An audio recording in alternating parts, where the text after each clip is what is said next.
रीइंकार्नेट होकर दूसरे वर्ल्ड में आना, एल्व्स, लॉलीज और मिल्फ्स को पटाना और आखिर में वर्जिन ही मर जाना। ये सपना तो आप में से काफी लोगों ने देखा होगा एक्सेप्ट द लास्ट पार्ट। पर हर सपना एक बिहारी के आईएएस सपने जैसा नहीं होता जो सच ही हो जाए। And that's where isekai anime comes into play. So hey guys, मैं हूं इंडियन एनिमे ब्रोस और आज की इस वीडियो में हम देखेंगे टॉप 10 न्यू जेन इसेकाई। हाँ, मेरी तरह मेरे सारे भाई और उनकी बहनें पुराने इसेकाई देखकर बोर हो चुके हैं, तो अब टाइम है कुछ नया देखने का। नंबर 10 पे आता है फार अवे पैलेडिन। एनिमे शुरू होता है मेन कैरेक्टर के काफी यूनिक पर्सनालिटी के साथ, जहाँ वो हर एक मिस्टेक अवॉइड करने की कोशिश करता है जो उसने अपने पास्ट लाइफ में करी है। और उसके इस यूनिक पर्सनालिटी का रीजन है उसके दुनिया में आने का तरीका। जी हाँ, उसका जन्म होता है एक अबैंडन्ड चाइल्ड के रूप में, पर समहाउ उसके सेवियर्स जो एक्चुअली में अनडेड्स हैं उसकी जान बचाते। शुरुआत में तो आप शायद स्टोरी के हर कैरेक्टर से हेट करें, पर आगे आपकी थिंकिंग कुछ और ही होगी। और यही चीज फार अवे पैलेडिन को जेनरिक इसेकाई से अलग बनाती है। ऊपर से ग्रेट एनिमेशन और साउंड ट्रैक एनिमे को आपके प्रेशियस टाइम के वर्दी बनाता है। मेन कैरेक्टर काफी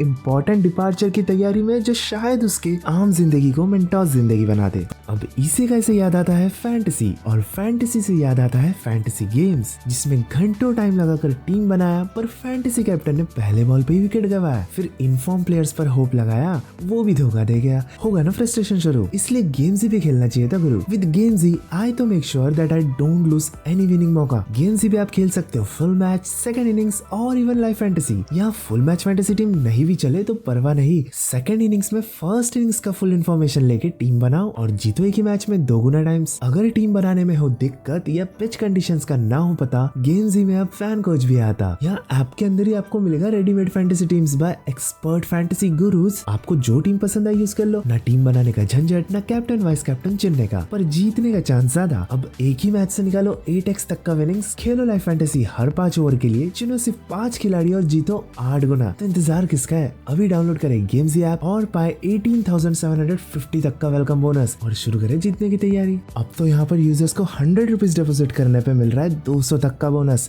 तो इंतजार किसका है। I have been killing slimes for 300 years and maxed out my level. Anime का नाम भले ही आपको लंबा लगे, पर एनिमे का काम काफी सिंपल है। एक वीडियो गेम जहाँ मेन कैरेक्टर आजुजा आइजावा काफी दिनों से स्लाइम्स को ही मार रही है। And you Genshin nerds know that slimes are most common and less rewarding enemies in all RPG. Aizawa की रोज की slime killing boring life interesting होना शुरू होती है एक स्लाइम कर्स से, जो ऑफ कोर्स मैं आपको नहीं बताऊंगा। एक शो को खास बनाते हैं कैरेक्टर्स, और इसमें कैरेक्टर्स तो टिपिकल इसेकाई वाले ही है, एल्व्स, ड्रैगन्स एक्सेट्रा, बट सब अपना पॉइंट और पोजीशन बराबर रखते हैं। सबकी एक बैक स्टोरी होने के बावजूद वो अपने पास्ट के कारण वो अपनी प्रेजेंट लाइफ में इफेक्ट नहीं आने देते। अनलाइक अदर इसेकाई हारेम एनिमे, ये आपको ज्यादा slice of life and wholesomeness की तरफ फोकस मिलेगा, जो एक बहुत अच्छा चेंज ऑफ पेस बन सकता है। अगर आप ससागे करके थक गए हो तो अचानक एक फेमस एथलीट से मिलके इसेकाई होने के बाद यूसुके खुद को एक गेमिंग वर्ल्ड में पाता है, और यहाँ से I am standing on million lives की कहानी शुरू होती है। नहीं, ये एओडी का इसेकाई वर्जन नहीं है जहाँ यूसुके अपने पापा को डिजर्ट बना के खा ले। ये काफी डिफरेंट एनिमे है जिसके टाइटल का मीनिंग बहुत ही अलग है, जो देखकर समझ जाओगे। लेकिन इतना बता दूं कि मेन कैरेक्टर किसी रीजन की वजह से टोक्यो के लोगों से हेट करता है, और वो चाहता है कि ये यहाँ से निकल जाए, और उसकी ये विश पूरी भी होती है। वो लोग जिस गेम में एंटर हुए उसकी एक खास बात यह है कि आप बार बार मरने के बाद भी रिवाइव हो सकते हो ड्रैगन बॉल की तरह। लेकिन ये तभी पॉसिबल है जब आपका एक भी पार्टी मेंबर जिंदा हो। इसी वजह से यूसुके को बार बार मौका मिलता है अपनी गलतियों को सुधारने का, और जिसने उसकी मारी उनकी मारने का। अब देखना यह है कि यूसुके के पार्टी मेंबर्स भरोसे वाले हैं या बर्थडे वाले। सारी कॉम्प्लेक्सिटी और अनलिमिटेड पॉसिबिलिटीज के बीच सेइरेई गेंसो की स्पिरिट क्रॉनिकल्स एक काफी common but limited plot set करता है। इवन तो समहाउ ये चीज एनिमे को बिगाड़ने के बदले उल्टा एनहांस करती है, बिकॉज कई बार हम अच्छा और यूनिक ढूंढने के चक्कर में हम सिंपल और नॉर्मल चीजों को इग्नोर कर देते। और यही बात ये शो हमें थप्पड़ मार के याद दिलाता है। कहानी का मेन कैरेक्टर हमारे ही एज के अराउंड है, पर इसका मतलब ये नहीं कि उसका भी काम सिर्फ हाथ से ही चल रहा है। पर हाँ, ये मतलब जरूर है कि अब वो दुनिया की हालत को ज्यादा अच्छे से समझने लगा है। हमारे मेन कैरेक्टर रियो को एक रॉयल एकेडमी में एनरोल होने का रिवॉर्ड दिया जाता है, पर ये एनरोलमेंट उसकी जिंदगी उसके इसेकाई लाइफ को बहुत अच्छे से डिफाइन करने वाली है। एक अलग ढलक सा वर्ल्ड जो थोड़ा बहुत स्वॉर्ड आर्ट ऑनलाइन जैसा है, उसमें रीइंकार्नेट होने के बाद रियो वो सब कुछ करना चाहता है जो वो पहले नहीं कर पाया। एनीमे एक आर्क से दूसरे आर्क में इतनी साइलेंटली ब्लेंड होता है कि हमें पता भी नहीं चलता, और यही चीज देखने में तो सबसे ज्यादा मजा आती है। समटाइम्स एनीमे काफी कॉम्प्लेक्स हो जाता है तो समटाइम्स इतना सिंपल कि बीटल जूस भी समझ जाए। अगर एक कैरेक्टर रीइंकार्नेट हो तो उसे बोलते हैं इसेकाई एनिमे, बट अगर पूरा का पूरा एक क्लासरूम इसेकाई हो जाए तो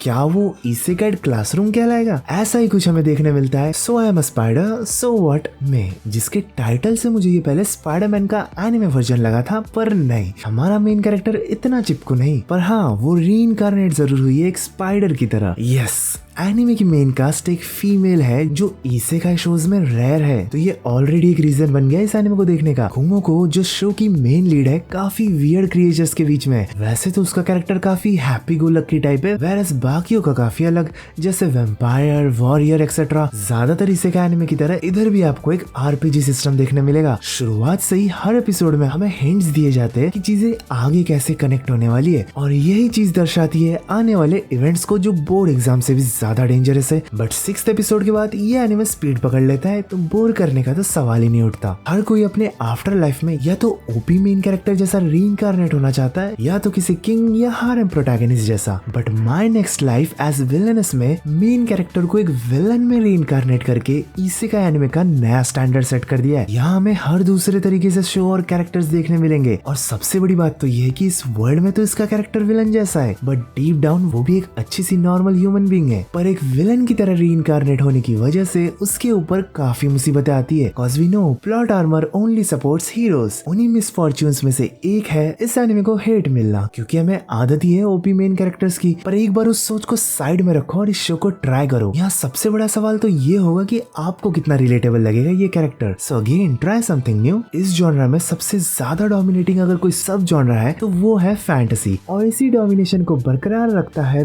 banish from the heroes party I decided to live a quiet life in countryside, जिसका नाम एक साउथ इंडियन बंदे के नाम से भी बड़ा है, बट नाम में ही आपको शो का बेसिक प्रेमाइस एक्सप्लेन किया गया है। नहीं, इसमें मेन कैरेक्टर कोई रेफ्यूजी नहीं, बस वो एक शांति भरी जिंदगी चाहता है जो हमारी तो ना रहती पर शायद उसकी रह जाए। गिडियन जो मेन कैरेक्टर का पुराना नाम है, बैनिश कर दिया जाता है एक पार्टी से, और तब वो डिसाइड करता है सुख भरी जिंदगी जीने का। पर जस्ट बिकॉज उसके पास्ट एक्शंस बहुत अच्छे नहीं थे, ये शांति उसकी अशांति भी बन सकती है। शो में सबसे ज्यादा हुकअप रखती है हमें इसकी रोमांटिक केमिस्ट्री, जिसे देखकर मजा भी आएगा और दुख भी होगा। खैर दुख वाला पार्ट हम साइड में रख के आगे बढ़े तो इसकी स्टोरी, जिसका सेटअप बहुत यूनिक और अलग रखने की कोशिश की गई है, कुछ एस्पेक्ट्स में तो ये एनिमे सबसे ज्यादा आउटशाइन भी हुआ है। तो अगर आप भी ऐसा कुछ एक्सपीरियंस करना चाहते हो तो इस शो को चेकआउट जरूर करना। डंजियन ऑफ ब्लैक कंपनी, जिसका मेन कैरेक्टर मुझे देखते ही कमीना लगा था, लेकिन फिर एहसास हुआ कि ये तो मेरे जैसा है साला। मैं बात कर रहा हूँ एक एनिमे कैरेक्टर की जो कुछ ऐसा दिखता है। डंजियन ऑफ ब्लैक कंपनी सारे मसालों को मिलाकर हमें परोसता है और देखने में भी टेस्टी है, आई मीन अच्छा है। जैसा कि नाम में लिखा है, एक ब्लैक कंपनी का डंजियन, यानी बिहाइंड द सीन्स कैरेक्टर एक शेडी ऑर्गेनाइजेशन बनाने की कोशिश में है। तो इसी में हमें काफी अलग अलग तरीके के कैरेक्टर और कॉम्बिनेशन देखने मिलेगा कि कैरेक्टर्स अपना दिमाग कैसे लगाते और अपने काम को पूरा करने के लिए किस हद तक जाते। एक मेन प्लॉट के साथ साथ कुछ साइड स्टोरीज भी चलती रहेगी कैरेक्टर्स की, जो अगर आप एनिमे को काफी ध्यान से देखोगे तो ही देखने मिलेगी। सो ओवरऑल ये एनिमे कंप्लीट पैकेज है फन टू वॉच का, और मुझे भी काफी मजा आया स्टार्ट में, सो देख लेना। शोजो रोमांस और इसेकाई का combo, the saint magic power is omnipotent, एक अमेजिंग कॉम्बिनेशन है जहाँ मेन कैरेक्टर को समन किया जाता है किसी मियास्मा को डिस्ट्रॉय करने के लिए, और जैसा नाम देखकर ही आप समझ जाओगे कि इसका एमसी ओपी ओवरपावर्ड होने वाला है। एनिमे की इसेकाई थीम इतनी स्ट्रॉन्ग है कि आप देखते देखते सोचोगे कि ये इसेकाई है ना पक्का। कैरेक्टर्स के इमोशंस हमें उनके फेशियल एक्सप्रेशन से दिखाया जाता है, जो इतनी भी अच्छी चीज नहीं कहूंगा, बस इसके कारण आपको एनिमे शायद थोड़ा कम पसंद आए, बट स्टोरी का बिल्डअप और कैरेक्टर्स का बैकग्राउंड आपका ओपिनियन पूरा चेंज कर देगी। ऐसे जगह पे समन होना जहाँ ऑलरेडी इतना केओस है, इसमें कैरेक्टर्स अपने आप को कैसे संभालते ये एनिमे में बहुत अच्छे से दिखाया गया है, और ये बिल्कुल टाइम वेस्ट नहीं करते, समन होते ही अपना काम करना शुरू कर देते। तो आप भी अपना काम शुरू करके वीडियो को लाइक शेयर एंड सब्सक्राइब कर देना, क्योंकि नंबर 1 पे आने वाला एनिमे आपने अब तक एक्सपेक्ट कर ही लिया होगा, जो है the world's finest assassin gets reincarnated as aristocrat. Anime का फर्स्ट एपिसोड जब से एयर हुआ है, इस एनिमे की हाइप बाकी इसेकाई से अलग लेवल पर ही थी, और एनिमे ने भी उस एक्साइटमेंट को बरकरार रखा, हमें डिसअपॉइंट नहीं किया। एनिमे का नाम शो को